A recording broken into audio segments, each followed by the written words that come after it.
Hello everyone, আজি আমি ভিডিঅ'ত কথা বললৈ গৈ আছো Maths for ADRE 3.0 ADRE ধৰিব পাৰে বা SI পৰীক্ষাও ধৰিব পাৰে যোনবোৰ আহিবলগীয়া হৈ আছে বা আসাম গভৰ্ণমেণ্টৰ বেলেগ এক্সাম আছে মই অলৰেডি এটা ভিডিঅ'ত গুটেটো সিলেবাস যোনটো আছিল সিলেবাস বা কোৱেশ্চন কেনেকুৱা আহে তাত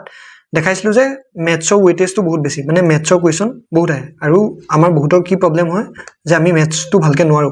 কোৰ পৰা আহিছে হেতু গম নাপাও কেনে কৰে হেতু গম নাপাও কিন্তু সিলেকশনটো মানে হে ম্যাথছৰ কোৱেশ্চন কৰিলে ভালকে হোৱা দেখা যায় এটা মই অকমান মোৰ বিষয়ে কৈ দিছো কাৰণ বহুত মানুহে সুধে যে তুমি কি কৰিলা তো মোৰ যদি কওঁ মই ম্যাথছৰ এতিয়া যেহেতু বনাই আছো তো ম্যাথছৰ বিষয়ে অলপ কওঁ মোৰ মেট্ৰিকত 95 মান আছিল তাপা হাই সেকেন্ডাৰীত লেটাৰ আছিল তাপা ডিগ্ৰীটো এনেকে 80 ওপৰে আছিল তাপা এপিএসসি যোনটো সিসেট আছে তাতো মই 100 ওপৰ পাইছিলো মাৰ্কস 100 প্লাস 110 15 মান আছিল তো হেকাৰণে মই কোৱাখিনি আপোনালোকে অলপ চাব পাৰে মানে বুজি পাব বুলি মই আশা কৰিছো তো এটো তেখেতসকলৰ কাৰণে আছিল যিয়ে হুদি থাকে তো বাকি হলেতো তেনেকে বুজি পাবই লাগে এতিয়া কথাটো হল যে মেইনলি সিলেবাসটো আহে কৰ পৰা ম্যাথছৰ তো ম্যাথছৰ যদি মই মেইনলি কোৱেশ্চনৰ কৰ পৰা আহে বুলি কওঁ মই নিজে চাই মেলি বিচাৰি মেলি গম পালো যে ক্লাস 9 আৰু ক্লাস 10 ৰ যোনখিনি কোৱেশ্চনছ আছে অনুশীলনী আছে তাৰ কোৱেশ্চন ডাইৰেক্ট দি দিয়ে তাৰ কোৱেশ্চন ডাইৰেক্ট আহে আৰু তাৰ যোনটো কনসেপ্ট আছে কনসেপ্টটো বিশেষকৈ মানে ইউজ কৰে আৰু তাৰ পৰা কোৱেশ্চনখিনি অহা মই দেখিছো হেখিনি যদি আপোনালোকে ভাবিছে যে কোনোবা কিতাপ কিনিব লাগিব নি কিবা কিনিব লাগিব নি তাতকে আপোনালোকে ক্লাস 9 বা 10 ৰ যদি ওচৰ পাজৰ কাবা কিতাপ আছে তাৰ কনসেপ্টখিনি অলপ চাই থৈ দিওক মই এটা কোৱেশ্চনৰ থ্ৰুৱে দিও আপোনালোক অলপ কনসেপ্ট শিকাই দিম হেখিনি আপোনালোকে কেতিয়াও নাপাহৰে আৰু তাৰ কোৱেশ্চন মানে ইজিলি আপোনালোকে সলভ কৰিব পাৰিব তো হেখিনি আমি কৰিম আৰু যিয়ে মানে ম্যাথছটো অকমান বেয়া হয় তেখেতসকলক মই কেটামান টিপছও কম যে কেনেকৈ আপোনালোকে এটো ঠিক কৰিব পাৰে সোনকালে কৰিব কাৰণে তো স্টাৰ্ট কৰিছো আমি কেটামান কোৱেশ্চনৰ পৰা যাতে মই বুজাই দিব পাৰো এটো হৈছে এটা আমাক নাম্বাৰ দিছে আৰু হেতু মানে ফ্ৰেকশন লিখিব গৈছে ভগ্নাংক লিখিব গৈছে এই নাম্বাৰটো সো এই নাম্বাৰটো আমি যোনটো দেখিছো 2.19 বাৰ এতিয়া ইয়াৰ মিনিংটো কি মানে এই 2.19 বাৰ মানে হৈছে যে যোনটো বাৰডাল দেখিছে সেই বাৰৰ তলত যিকিটা সংখ্যা আছে হেকিটা মানে ৰিপিট হৈ থাকিব এনেকে 1919 কে এনেকে ডট কে ৰিপিট হৈ থাকিব হেতুক আমি এনেকেও লিখিব পাৰো এটা নেক্সট এক্সামত কেতিয়াবা এনেকেও দি দিব পাৰে এনেকে দুটা ডট দি দিব পাৰে সো দুইটাই মিনিংটো প্ৰায় সেমে হয় এতিয়া আমাক ইয়াত ভগ্নাংক লিখিব কৈছে এতিয়া চাব মেইন যোনটো কনসেপ্টটো আহে যে ইয়াক ভগ্নাংক লিখিবলৈ ইয়াৰ মুখৰ আগৰ যোনটো সংখ্যা আছে হেতুক আমি এজ ইট ইজ যেনেকে আছে তেনেকে লিখিম তাৰ মাজত দশমিকৰ জায়গাত কি আহিব প্লাস চিন আৰু তাৰ পিছত এনেকে আমি হৰণ চিন দি এই যিকিটা সংখ্যা আছে ওপৰত যি আছে এক্সাক্ট তেনেকে বহিব এতিয়া ইয়াৰ তলত কি বহিব হে তলত বহাটো কনসেপ্টটো আপোনালোকে শিকিলক এটা 19 আছে হয়নে এতিয়া 19 ত যদি অকল 9 ৰ ওপৰত এনেকে বাৰ থাকিলেহেতেন তেতিয়া ইয়াৰ তলত কি আহিলেহেতেন 9 আহিলেহেতেন অকল এটা 9 মানে বাৰ যত থাকে তাৰ হলনি 9 আহে ঠিক আছে ইয়াত এটাত বাৰ আছে নেকি নাই দুটাত বাৰ আছে সো 9 কেটা আহিব দুটা আহিব ঠিক আছে তো ইয়াত 9 কেটা আহিলে দুটা আহিলে মই ইয়াৰ আপোনালোকক এটা কোৱেশ্চনো দিম আপোনালোকে এটো কৰি দেখাব আৰু এটা ইয়াৰ লগত কনসেপ্ট আছে যদি মই এটো অকমান চেঞ্জ কৰো তেতিয়া আকৌ বেলেগ হৈ যাব এতিয়া আমি কি পালো তলত 9 তলত দুটা 9 ওপৰত 19 এতিয়া এনেকে কৰিলেতো নহব আমাক লাগে এনেকে ভগ্নাংক ফৰ্মত তো ইয়াৰ নেক্সট পাৰ্টটোত কি কৰিব এতিয়া এই তলৰ সংখ্যাটো যিটো আছে হেতু একে থাকিব কাৰণ দুইটাই লখাগু কি হ'ব 99 হ'ব তো এই 99 দুইক আপোনালোকে পূৰণ কৰিব ঠিক আছে তাপা 2 ৰে 99 পূৰণ কৰি যিটো পায় হেতু ইয়াৰ লগত যোগ কৰি দিব পূৰণ তাৰ পিছত যোগ তাৰ পিছত আপোনালোকে যিটো পাব হেতু আনসাৰ এটা আমি পূৰণ কৰি চাও যে আমি কিমান পাম মই এটো স্পিডত কৰিম এটো আমি পূৰণ কৰিলে কিমান হ'ব তলতটো 99 আছে 2 9 গুণ 18 8 ওকলাই 2 9 গুণ 18 কে 19 198 প্লাস 19 সো 198 ৰ লগত 19 যোগ কৰিলে আমাৰ কিমান হ'ব 217 আৰু তলত কি আছে 99 তো আনসাৰটো এটো 217/99 এতিয়া ইয়াৰে আৰু এটা কনসেপ্ট আছে মই এটো স্পিডত আপোনালোকক শিকাই দিছো এতিয়া আপোনালোকে দেখিলে যে ইয়াত 19 ৰ ওপৰত বাৰ আছে যদি আজি কোৱেশ্চনটো এনেকে আহিলে 2.219 বাৰ তেতিয়া কি কৰিলে আমি সদায় চাব লাগিব যে দশমিকৰ পিছফালে কি কিটা আছে দশমিকৰ আগফালটো চাব লাগে কাৰণ হেতু এক্স্যাক্টলি আহিয়ে যাব ইয়াত এটা কেনে হ'ব গম পাইছেনে দুইটো যেনেকে আছে তেনেকে দশমিকৰ জায়গাত যোগ চিন তাৰ পিছত এনেকে বাৰডাল দিব ওপৰ কিটা যি আছে গুটে কিটা সংখ্যা আহিব নেক্সট আমি কি চাব লাগে যে বাৰ কেটা ওপৰত আছে ইয়াত বাৰ কেটা ওপৰত আছে দুটা ওপৰত আছে ঠিক আছে সো দুটা ওপৰত আছে কাৰণে দুটা 9 আহিব এতিয়া মেইন কনসেপ্ট যোনটো আহিলে যোনটো মই শিকাবলৈ গৈ আছিল যদি এনেকে কোৱেশ্চন আহে এতিয়া চাব দশমিকৰ পাছত বাৰ নাই কেটা ইয়াত বাৰ কেটাত নাই এটাত নাই সো যদি এটাত নাই তেতিয়ালে কেটা আহিব এটা শূন্য আহিব বাৰ থাকিলে 9 আহে বাৰ নাথাকিলে শূন্য আহে কোৰ দশমিকৰ পাছফালে এটা হলনে আৰু এখিনিলৈকে আমাৰ এটা ফ্ৰেকশ্যনৰ পাৰ্টটো হ'ল তাৰপিছত চাব যোনটো সংখ্যাত বাৰটো নাই সেই সংখ্যাটোক আমি এই গোটেই সংখ্যাটোৰ পৰা বিয়োগ কৰি দিব লাগে মানে 219 পৰা আমি কিমান বিয়োগ কৰিব লাগিব 2 বিয়োগ কৰিব লাগিব তো এইটো কি আহিব 2 প্লাছ 990 তলত আৰু ওপৰত কিমান 219 পৰা 2 বিয়োগ কৰিলে 217 তো সেম ভাগে আপুনি এইটো পিছত কৰিব লাগিব যে ইয়াত পূৰণ তাৰপিছত যিটো পায় সেইটো ইয়াৰ লগত যোগ কৰিব লাগিব মই এটা কোৱেশ্চন দি দিছো আপোনালোকে সেইটো কৰিব পাৰিছে নে কমেন্টত কৰিব 1.89 বাৰ এটোক আপোনালোকে ফ্ৰেকশনত লিখিব কোৱেশ্চনটো আপোনালোকে আনসাৰটো কমেন্ট সেকশনত দিব মই চাম পায় নে নহয় এটো কনসেপ্ট এবাৰ মনত ৰাখিলে নহয় এতিয়া এনেকা কনসেপ্টৰ যিকোনো কোৱেশ্চন আহিলে আপোনালোকে পাইব এটো কোৱেশ্চন আপোনালোকৰ এনটিপিসি টো আহিছে এনটিপিসি নেকি হেনকুৱা পৰীক্ষাবোৰত আহিছে সো বেলেগ বেলেগ এক্সামত আহি থাকে তো ইম্পৰ্টেন্ট হয় কনসেপ্টটো এটা নেক্সট আহিলে এটো এনেকুৱা কোৱেশ্চনবোৰটো দেখিলে আমাৰ একদম ভয় লাগি যায় যে একদম 12 ওপৰত জিডি তুলি দিছে তো এটো কনসেপ্ট কোনটো ক্লাছৰ পৰা আহিছে গম পাইনে ক্লাছ 9 ৰ পৰা আহিছে ওপৰটো মই কলো নে কোনটো ক্লাছৰ পৰা আহিছে ক্লাছ 9 ৰ পৰা আহিছে ক্লাছ 9 ৰ চেপ্টাৰ 1 তে পাব এটো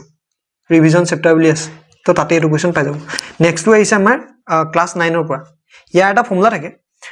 এটো যোনটো দেখিছে আসলতে এটো কি বুলি কয় এটা ফৰ্মুলা আছে n বাৰ a ইয়াত m আৰু এটো আমি যেতিয়া লিখো এটো কেনেকৈ আহে আপোনাৰ 1/m/n ঠিক আছে এটো হৈছে ফৰ্মুলা এটো ফৰ্মুলাটো আপোনালোকে মুখস্থ কৰি থব পাৰে ইয়াৰ মেইন এটা কথাটো হ'ল যে আমাক এটো কৰিব কৈছে ৰুট ওভাৰ 2 পৰা ইয়াৰ পৰা ভ্যালুটো কি আছে হেটো উলিয়াবলৈ কৈছে হয়নে তো এতিয়া আমি কি কৰিম চাব মই এটো মতে ফৰ্মুলা মতে বহাম a জায়গাত কি আছে ইয়াত 8 আছে 8 এক্স্যাক্টলি বহি যাব 3 টো 3 মানে ইয়াত কি হয় n আৰু 2 টো m তো m/n তো 8 ৰ জায়গাত কি আহিব এতিয়া m ৰ জায়গাত কি আহিব আমাৰ 2 আৰু n ৰ জায়গাত 3 এতিয়া চাব আকৌ আমি ভাগ কৰিব লাগিব এটোক 8ক আমি কিহৰ কিউব হিচাপে লিখিব পাৰো এতিয়া আপোনালোকে হেকিনি কাৰণে এটো মুখস্থ থাকিব লাগিব 2 শূন্য মানে কিমান 2 টু দি পাৱাৰ 1 মানে 2 টু দি পাৱাৰ 0 মানে 1 2 স্কয়াৰ কৰিলে মানে দুটা 2 পূৰণ হৈ আছে কিমান 4 2 তিনটা মানে 2 তিনটা পূৰণ হৈ আছে মই কিনি ভাঙি ভাঙি দেখাইছো যাতে সবে বুজি পায় 2 তিনটা পূৰণ হৈ আছে মানে কিমান 8 সো এতিয়া 8 ৰ জায়গাত আমি কি লিখিব পাৰো 2 কিউব লিখিব পাৰো 2 কিউব আৰু ওপৰত কি আছে আমাৰ 2 টু দি পাৱাৰ 3 ব্ৰেকেটটো উতালে কি হয় পূৰণ হৈ যায় পূৰণ 2 ভাগৰ 3 3 কথা গল এতিয়া 2 ওপৰত কি থাকিলে স্কয়াৰ তো 2 স্কয়াৰ মানে কি জানো আমি 4 তো আনসাৰটো কি হ'ব 4 হ'ব বুজি পালে ফৰ্মুলাটো মনত ৰাখিব লাগিব এটো যে n টো আগত আহে বা m টো যোনটো আছে হেতু ওপৰত আহি যাব আৰু n টো যোনটো আছে হেতু তলত আহি যাব হেনেকে আপোনালোকে বেলেগ এটা কোৱেশ্চন কৰিব পাৰে মই এটা দি দিছো 4/2 কৈ চাব পাৰে কোৱেশ্চন আনসাৰ দিব ইয়াত সুধিছে the smallest among এই ভগ্নাংক গিটা দিছে একে আমাক ভয় খুৱাবলৈ দিছে তো ইয়াৰ ভিতৰত আটাইতকৈ সৰু কোনটো দিছে এতিয়া চাব আপুনি এই যোনটো ৰুট ওভাৰ আছে এই ৰুট ওভাৰটো ভয় খুৱাবলৈ দিছে আসলে বিশেষকৈ কিন্তু আমি ইয়াৰ এই ফ্ৰেকশন যোনগিটা দিছে আমাক ভগ্নাংক যোনগিটা দিছে তাৰ মানটো গম পালে আমি আনসাৰটো উলিয়াব পাৰিম এতিয়া কথাটো হ'ল যে এইখিনিক আপুনি মানটো কিমান আছে হেতু কেনেকৈ উলিয়াব বহুতে হয়তো এটো মুখস্থ আছে যে 1/2 মানে কি হয় 0.5 1/3 মানে 0.66 মানে গৈ থিব 1/4 মানে কি হয় 0.25 তেনেকে এটো গৈ থিব এটো হ'ব আমাৰ 0.3 গুণ 18 আকৌ 3 গুণ 18 এনেকে বাহিবে গৈ থিব ঠিক আছে এতিয়া আমি যিসকলে এটো নাজানে তেওঁলোকে কেনে কৰে মই এটো দেখাইছো মানে ইয়াক কি কৈছে 2 ৰে একক হৰণ কৰিব কৈছে তো একটো ইয়াত আহিব ইয়া আমাক 2 ৰে হৰণ কৰিব কৈছে এতিয়া 2 ৰে একক আমাৰ যাব নেকি নাযায় যদি না যায় আমি কি হদাই লওঁ দশমিক ললে শূন্য আহিব এতিয়া 2 ৰে 10ক কেবাৰ যাব 5 বাৰ যাব 2 5 গুণ 10 হৈ গল তো 0.5 তেনে পালো এতিয়া ঠিক একেদৰে একক আমাৰ 3 ৰে হৰণ কৰিব কৈছে 3 আমাৰ একক যাব নেকি না যায় দশমিক লম শূন্য আহিলে কেবাৰ যাব 3 বাৰ যাব 3 3 গুণ 9 ঠিক আছে 9 এফালে 1 আহিব এটো মই 0.66 লিখিলো 0.66 নহয় এটো হ'ব 0.33 আকৌ দশমিক আহিব শূন্য এনেকে 333 বাই বাই গৈ থাকিব এটোটো ঠিক একে ধৰণে 4 আমি হৰণ কৰিব লাগে হৰণ কৰিবলৈ কাক একক দশমিক দিলু শূন্য আহিলে 4 2 গুণ 8 কি নামিলে 2 নামিলে দশমিক আছে শূন্য আহিলে 4 5 গুণ 20 ঠিক আছে তো ঠিক একেদৰে এটো মই অকমান কৰি দেখাইছো 2 ৰে আমি 3 ৰে আমি 2 খন কৰিব লাগে 3 এটো না যায় দশমিক ললো 0 আহিলে 3 6 গুণ 18 কিমান নামিলে 2 আকৌ না যায় দশমিক ললো 0 ঠিক আছে তো তেনে কৰি আমি এই গুটেই গিটাৰ ভিতৰত এতিয়া আপোনালোকে নিজে চাওক 0.5 0.33 0.25 0.66 ইয়াৰ ভিতৰত আটাইতকৈ সৰু কোনটো দেখিছে 0.25 সো আনসাৰটো আমাৰ কোনটো হ'ব 1/√4 সো সৰু সংখ্যাৰ গিটাৰ ৰুটটো ললে এটো সৰু ওলাব ন তো হেতু মেইন কনসেপ্টটো হেতু তো এনেকৈ আপোনালোকে ৰুট ওভাৰ দেখিলে বেছি ভয় নাখাব জাস্ট ইয়া মান গিটা পাৰিলে মুখস্থই কৰি থব আৰু যদি নোৱাৰে এনেকৈ হৰণ কৰি এবাৰ চাই ল'ব পাৰিব এতিয়া আৰু এটা কোৱেশ্চন আহিছে যে এভাৰেজ এজ এটো ধৰিব পাৰে আপুনি ক্লাস 9 তো পাব আৰু ক্লাস 10 তো পাব বিশেষকে ক্লাস 8 তো আছে সে 9 10 8 যদি কনসেপ্ট কিনি আপোনালৈ বনাই থব পাৰে তেন্তে আপুনি এডিআৰই বা এনেকুৱা এক্সাম বোৰ কোৱেশ্চন বোৰ ভালকে বনাব পাৰিব এতিয়া ইয়াত প্ৰশ্নটো কি সুধিছে চাব দেই মই ভালকে বুজাই দিম কনসেপ্টটো যাতে আপোনালোকে বেলেগ কোৱেশ্চন বোৰ পাৰে average age of ABC average কেনে উলিয়ায় এভাৰেজ উলিয়ায় টোটাল যোনটো অবজাৰভেশন আছে হেতু টোটাল অবজাৰভেশনৰ মানে যোগফলটো আৰু কিমানটা নম্বৰ আছে কেটা সংখ্যা আছে তাৰ মই এনে গলে বুজি নাপাব মই কোৱেশ্চন দুতে কৰি দেখাইছো আপোনালোকক এতিয়া চাব ইয়াত আমাক কেটা কথা কৈছে তিনটা কথা কৈছে এ বি সি তো এ বি সি এগিটা কি হ'ব যোগ হ'ব এভাৰেজ উলিয়াব কৈছে এভাৰেজ মানে ইয়াৰ কেটা আছে ইয়াত কেটা আছে তিনটা আছে তো হে তিনিয়ে আমি হৰণ কৰিব লাগিব তাতো এভাৰেজটো আমাক কিমান বুলি ক'লে 22 বছৰ নেক্সটত কৈছে and the average age of B and C is 25 বছৰ আৰু বি আৰু সি ৰ এভাৰেজটো দিছে বি আৰু সি ৰ দিছে তো ওপৰত হেকিটা যোগ হয় কেটা আছে দুটা তো দুটা আহিব কিমান বুলি কৈছে 25 ঠিক আছে তো ইয়াৰ পৰা আমি দুটা ইকুৱেশ্যন পাম এতিয়া এটোক আমি আকৌ ভাঙি মেলি লিখিব লাগিব a + b + c = 3 ৰে তলৰটো সদায় ওপৰলে হৰণ থাকিলে এফালে পূৰণ হয় পূৰণ থাকিলে এই সাইডে হৰণ হয় এটো কনসেপ্ট আছে এটো মনত ৰাখিব এটা কি কৰিম আমি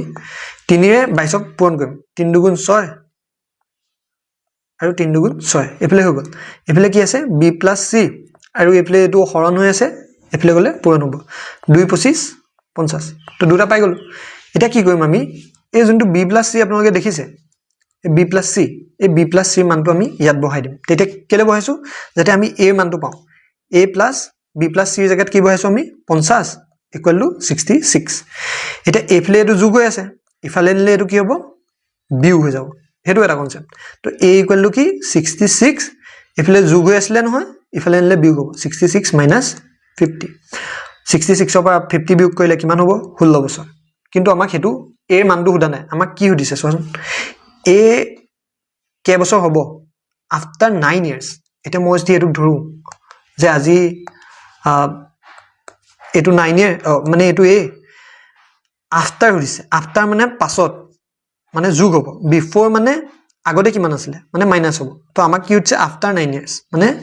এ এতিয়া বৰ্তমান কিমান বছৰ এৰ 16 বছৰ তো আফটাৰ উদিছে মানে 16 + 9 16 + 9 মানে আমাৰ 25 তো আনসাৰটো হ'ব 25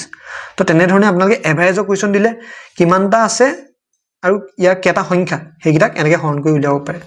তাৰ পিছত আৰু এটা কোৱেশ্চন দিছে এটো হৈছে পাৰ্সেন্টেজৰ কোৱেশ্চন এটো ফৰ্মুলাটো বহুত ইম্পৰ্টেন্ট হয় এতিয়া পাৰ্সেন্টেজ যদি বাঢ়ে আমি প্লাস চিন লম আৰু যদি পাৰ্সেন্টেজ কমে তেতিয়া আমি মাইনাস চিন লম হেতু কি বুলি কব বহাটোক ইনক্ৰিজ আৰু কমাটোক ডিক্ৰিজ ইয়াৰ ফৰ্মুলাটো হ'ল a + b + ab / 100 ঠিক আছে তো এটো হৈছে আমাৰ ফৰ্মুলা তেনেকে আমি ভাগ কৰি ল'ব লাগে যে বাঢ়িছে নে কমিছে ইয়াত কি প্ৰথমতে কি কৈছে ইনক্ৰিজড কিমান বাই 40% তাৰ পাছতো thereafter decrease by 40% প্ৰথমতে বাঢ়িছে বুলি কৈছে তাৰ পিছত কমিছে বুলি কৈছে ঠিক আছে তো আমি প্ৰথম ফৰ্মুলা মতে ভম প্ৰথমটোত কি আহিব প্লাস আহিব এই জায়গাত প্লাস আহিব তাৰ পিছত -40 তাৰ পিছত প্লাস মাইনাস a পূৰণ b 40 পূৰণ 40 divided by 100 তো ইয়াৰ 0 0 কটা গল এফালে 40 পৰা 40 গলে 0 এফালে কি আহিব আমাৰ এটাটো আমি প্লাস দিয়ে কৰো এফালে প্লাসে দি থৈছো এটাত -40 আৰু এটাত +40 হয়নে তো ইয়াত কি আহিব এফালে মাইনাস আছে এফালে প্লাস আছে মাইনাসে প্লাসে মাইনাস তো কি আহিব -4 4 * 16 16% ডিক্ৰিজ মাইনাছ মানে কি বুজায় ডিক্ৰিজ বুজায়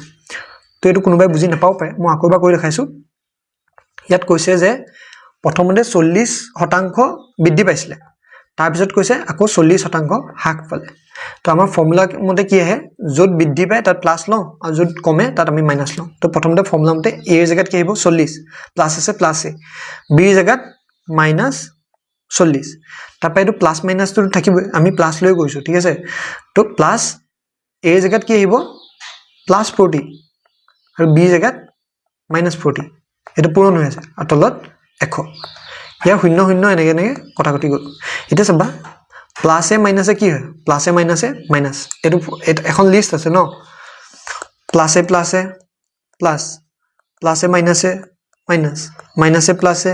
মাইনাস মাইনাসে মাইনাসে প্লাস তো এটো মুখস্থ লাগিব ঠিক আছে তো 40 ৰ পৰা 40 বিয়োগ কৰিলে এটো 0 পাম যোগ প্লাসে মাইনাসে মাইনাস মাইনাস কিমান 4 4 গুণ 16 তো এপ্লো প্লাসে মাইনাসে মাইনাস মাইনাস 16 মাইনাস মানে কি কৈছিলো ডিক্রিজ তো 16% ডিক্রিজ টু আমাৰ আনসাৰ হ'ব তো তেনেকুৱা ধৰণৰ কোৱেশ্চন খিনি আহে বিশেষকৈ 9 আৰু 10 ৰ যোনখিনি সিলেবাস আছে তাৰ পৰা কোৱেশ্চন বোৰ আহে সেইখিনি কনসেপ্ট আপোনালোকে ভালকে চাব আৰু মই আশা কৰিছো মেথছখন আপোনালোকৰ সহজ হৈ যাব তো আজি ভিডিঅ'টো ইমানেই আছিল লগ পাম আমি নেক্সট ভিডিঅ'ত